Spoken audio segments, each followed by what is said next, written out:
Welcome to the Good Morning from the Chicken Coop podcast with Kim Johnson, your creative strategist and master mindset coach.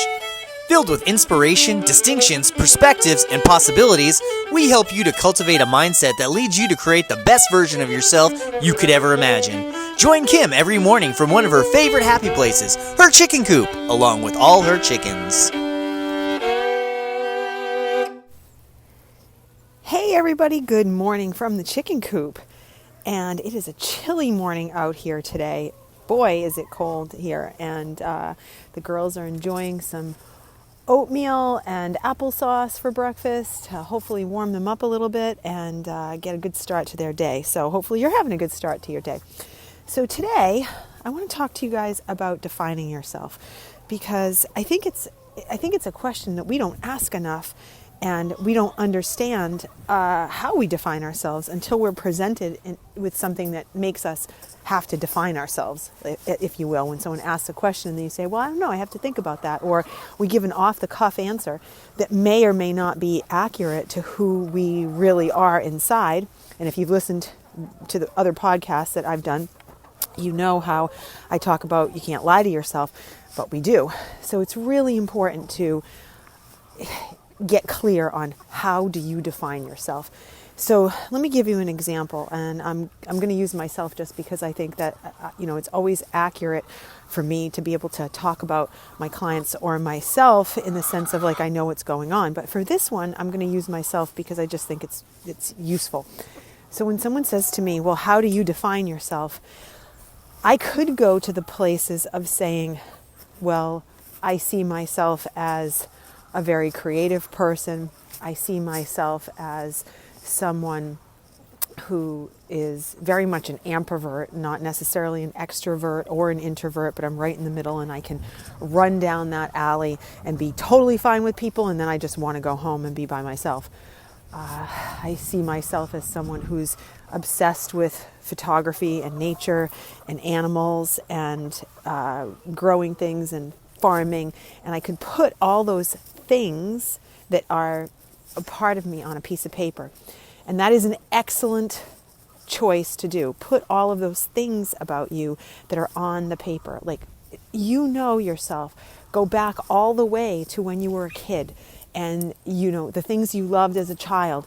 Talk about, going back to a resource that we've often forgotten.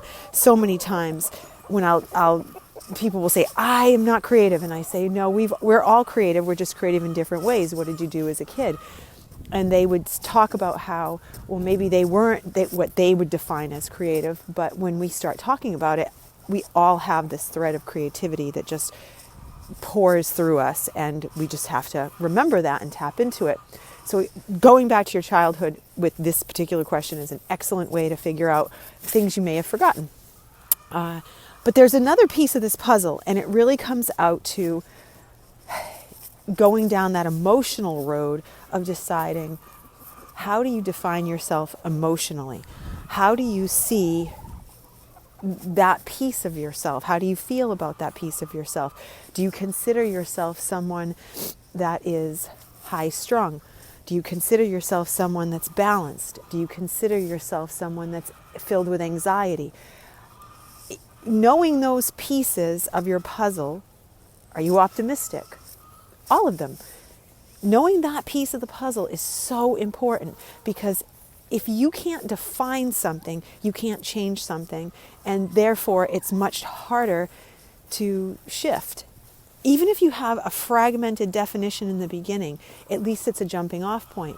So look at how you define yourself. So I can tell you without question, I am, when it comes to this piece of the puzzle, something that's so important to me is always looking for the optimistic side of things. Like, I am definitely not just a glass half full. I'm grateful I have a glass. I'm grateful there's water. I'm thankful that, it's a beautiful glass. I'll go down the road all the way. And I really work hard on that because I didn't always have that in my world.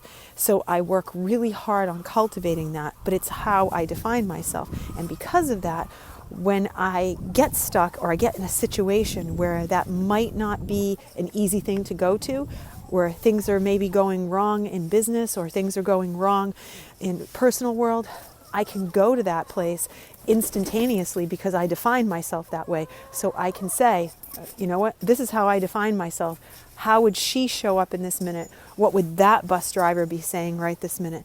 And it's extremely helpful to be able to shift. So assignment today, work on defining yourself on paper. Actually write it all down. Figure that piece out so you have resources and you know your jumping off point. And I hope you guys have an extraordinary day today, and I will see you soon. Bye.